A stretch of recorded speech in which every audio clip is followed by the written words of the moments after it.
So this is an excerpt from Book 2 of Last Horizon, entitled The Engineer. This is an excerpt from Chapter 3, which I selected for two reasons. One is there's not that many spoilers in this. This won't be too bad. It's relatively early in the book. And two, this one had a bunch of character voices in it. At first, I thought I was going to have to read, and then I was just going to give you one that had narration and no character voices. So I was going to pick an excerpt that I didn't have to do voices. But then I found Travis was going to be here, and I was like, great, let me throw him under the bus and do as many voices as possible. And I briefly scanned at least 8 sentences of this. Perfect. And identified which characters were in it. So, good. Fun fact, when I came here to read for Cradle, I had read umpteen books at that point. I knew all of those characters really, really well. I had to download voice samples of these, which is what I normally do when I read the next book. So if these deviate very slightly from the final audiobook versions, I hope you'll forgive me. Do not record this. And on the same note, this is not final prose either. This is still from work in progress. I'm going to be honest, it's probably mostly going to be just like it is here, but it usually is. But it's not final. So this is what's about to happen. So is everybody good with that? Yeah, all right. So here we go. You'll be relieved to know that I remembered that we're mispronouncing ether as aether in this. Oh yes, that's right. We are mispronouncing it. So ether spelled with an A is supposed to be ether, but I didn't want it pronounced like that, so it's aether. I respect the author's decision. Which he wisely asked me. He was like, look, the correct pronunciation of this is ether. Should I mispronounce it? And I was like, oh yeah, thanks. I do want you to do that. I do want you to do that. Yeah, so there we go. All right. I'm going to try and do this.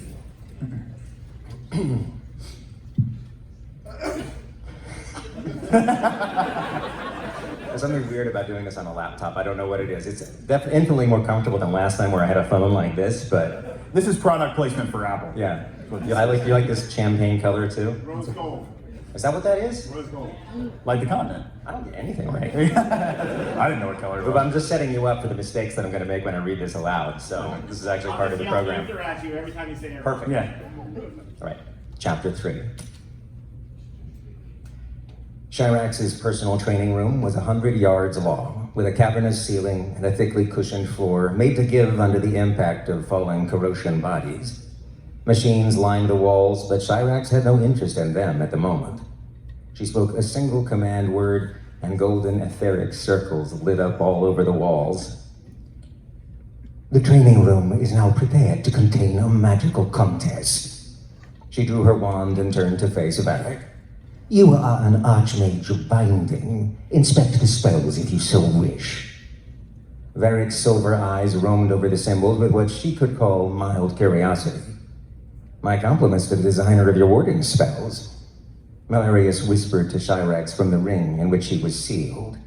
Even with his defenses weakened, he will be a defensive specialist. It will send the strongest message to the starship if you overwhelm his shields. Varic hadn't drawn his wand, so Chirax kept hers pointed down. Just an exhibition, isn't it? He asked. If the Last Horizon sees our abilities and judges one of us superior, I will be satisfied. As will I. Varic glanced over. Don't, Varic. Damn it, I already messed up. As will I. Varic glanced over to the sidelines, where wary Corrosion soldiers kept weapons ready to train on the intruders. Chirax still wore her armor. If armed strangers hadn't been watching her, she might have removed it for the duel, but she wasn't foolish enough to expose herself to assassination. She kept a sharp eye on Varic's exchange, looking for any signs that he intended to cheat. Don't interfere, Varic warned his crew members. Sola didn't respond, but Ryan clapped a fist to his chest. Never! I'm not kidding, stay there.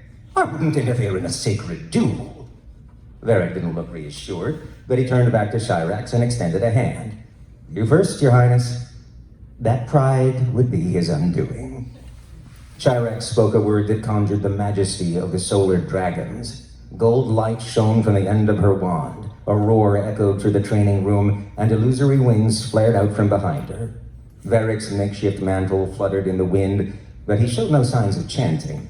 He watched her calmly, so she continued speaking her incantation. With every syllable, her spell grew stronger. The power of dragons built to a crescendo until it seemed the dragon made of plasma was crouched before her wand. Sparks flew from around her, and magical symbols lit up around the floor, dispersing the heat and preventing her from melting her floor. I don't know how good he really is, Valerius muttered, but he certainly thinks he's good. Varic still hadn't reached for his wand. Shirax unleashed her spell. A dragon conjured from the aether shot from her wand like a slice of starfire, sending off waves of hot air. Varic slapped it apart. With one gesture and a single word, he splattered the dragon to golden light. Shirax controlled her astonishment, revealing nothing on the outside. Inwardly, she examined the trick. He must have known my magic ahead of time, she mused.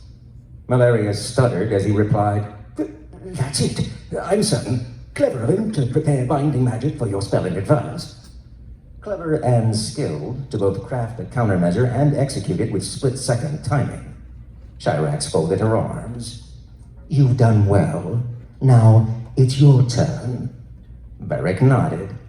As you suspected, I was aware of your spell. To even the odds, I'll give you a chance to observe my spell as closely as I cast. There was the heroic spirit the last Horizon must have seen in him. If he was skilled enough to match her in magic, she would keep him on as a mage. Varic raised his hand, not his wand, and traced a simple symbol. The aether trembled. All over the room, the protective magic circle stuttered slightly like faulty clockwork. Those in the room who didn't practice magic seemed not to notice, but Malarius drew in a long breath. Shirax's eyes widened further than they had when he dispersed her spell. He had layered so much meaning into one simple gesture that it rivaled a full spell. Was this the power of Varic's basic etheric control? Varic spoke one word, beginning an incantation. Etheric symbols appeared and disappeared in the corner of the room like sparks. Shirax had never heard the incantation he was invoking, but she knew its meaning nonetheless. It meant to be locked away, perhaps to be sealed eternally. Silver eyes now appeared to her like twin blades, ready to split her in half. Shirax raised her wand again on sheer instinct, pulling up defensive spells, but abruptly the flow of the aether returned to normal.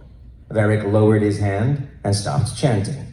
The magic circles on the walls returned to their healthy spin, and an indefinable pressure lifted. Summon me, Malarius said urgently. I need to see him with my own eyes. I can't imagine what he is unless perhaps one of the progenitor Aethril has taken a human form, or he could be possessed by a world spirit. Varic looked to Shirax's side. By all means, look for yourself. Shirax straightened. Of all the things Varic had done, this caught her attention the most. No one had noticed Malarius before he had chosen to manifest. No one except one of the so-called perfected. Mist swirled out of Shirax's ring, forming into an elderly, bearded human. The ancient archmage Malarius bowed to Varic. My apologies, young one. I am Archmage Malarius, advisor to Queen Shirax. I do not intend to spy, but I am most intrigued. If you don't mind. Varic spread his hands. I'm an open book. Malarius spoke a word, and magic symbols flashed around his eyes. He was the archmage of a magic that allowed him to interact with the etheric structure of sentient beings, what many would call the soul. This magic had allowed him to bind a copy of his consciousness to an artifact, to preserve his wisdom beyond the grave. It also allowed him to see into the nature of people. He would be able to see the origin of Varic Vallenar's magic. The ghost gave a startled shriek. Magic circles around his eyes flickered and vanished, but he still shuddered as he looked at Varic. How many of you are there? 7, Varic said. Explain, Shirax commanded. You cannot defeat this man in a contest of magic. No mortal can. He has seen into the aether, and it has chosen him. For the first time since Shirax had known him, Malarius sounded in awe. I would have begged the opportunity to learn from this man, Your Highness. If we have time, Varic responded. Shirax slammed her wand back into her belt. So, I am not your equal in magic. She dipped her head and bowed to him. Thank you for the instruction.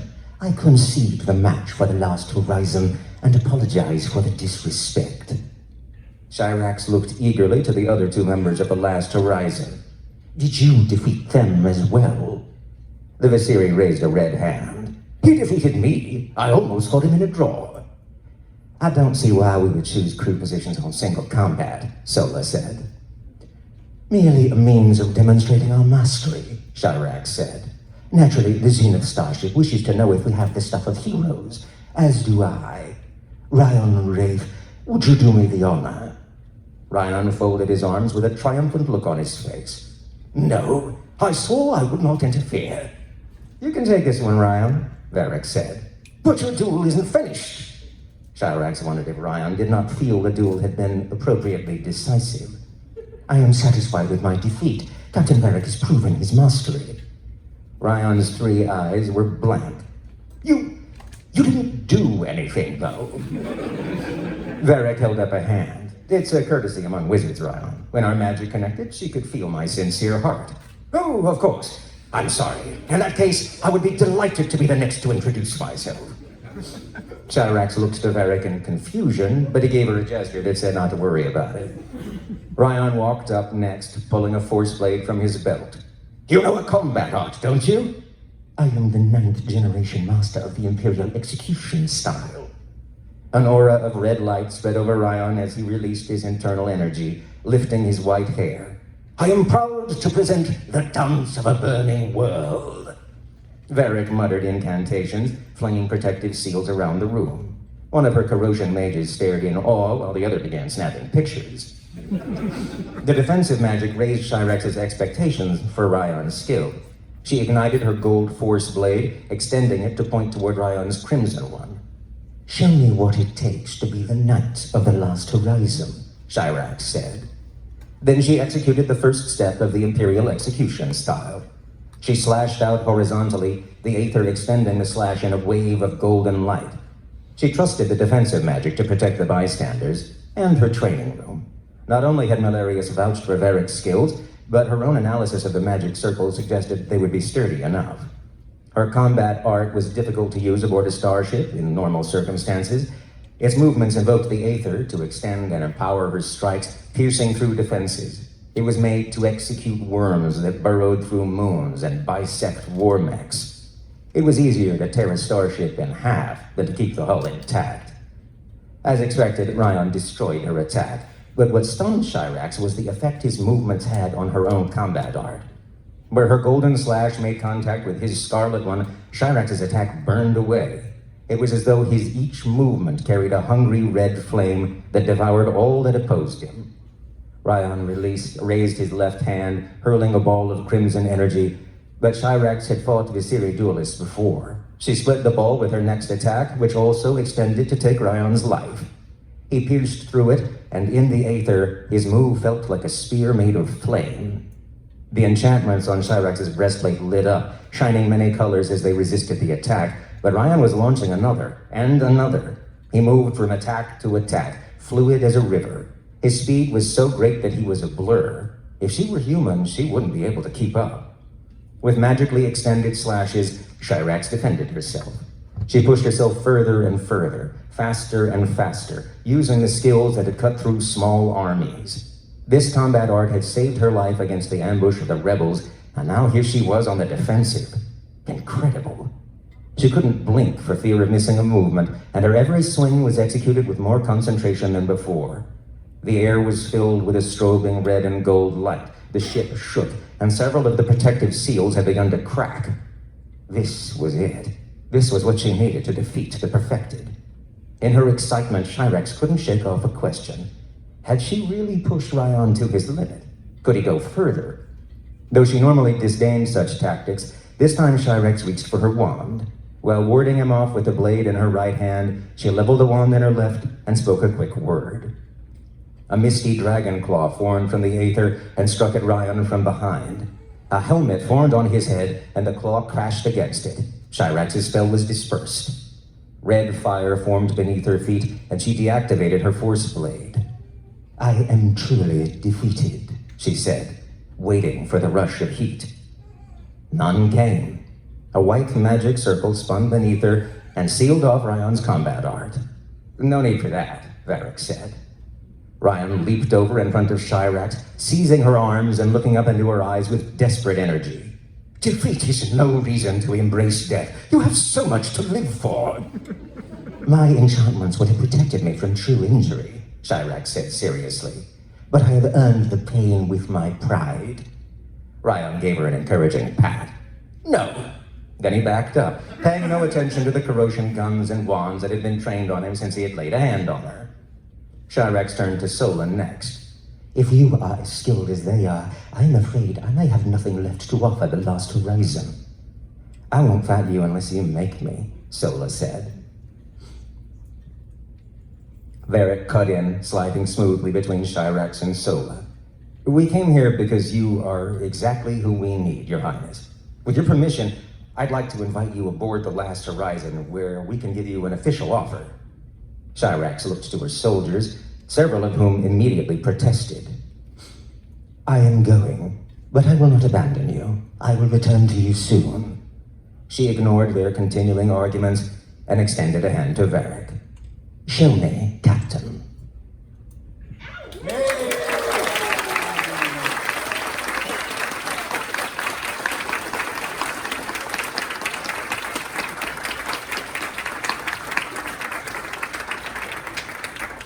Way to go, man. Not too many pickups. Yeah, not so bad. Yeah, that was good.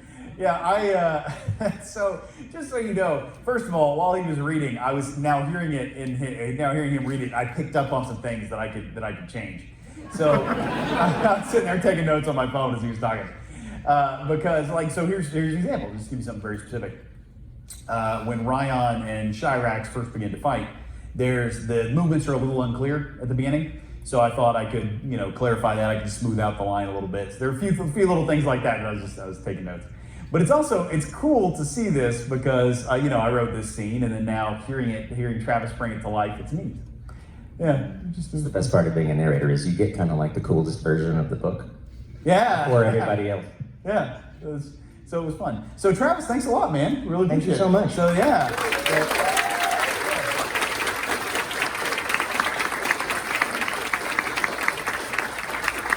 All right, so any last thoughts, anything you want to say to close out? Love you all. Thank you so much. I would not be here without Cradle. I'm grateful to all of you, grateful to Will and his entire family. You're all fabulous. Thank you. Love you too. Yep. So, Travis, I just got to say, I've said this many times before, but it is awesome working with Travis. We picked him blind because we just loved his read. We loved his voice. And then we ended up working with him, and we were like, dude, we say all the time, you could not work with anybody who's better to work with than Travis. So he is just the man, and it's an honor to have him up here. So thanks, man. Thanks for taking the time. I was like, I'm going to give you the $5 that I owe you for saying that. All right, so what's next on the agenda, Rebecca?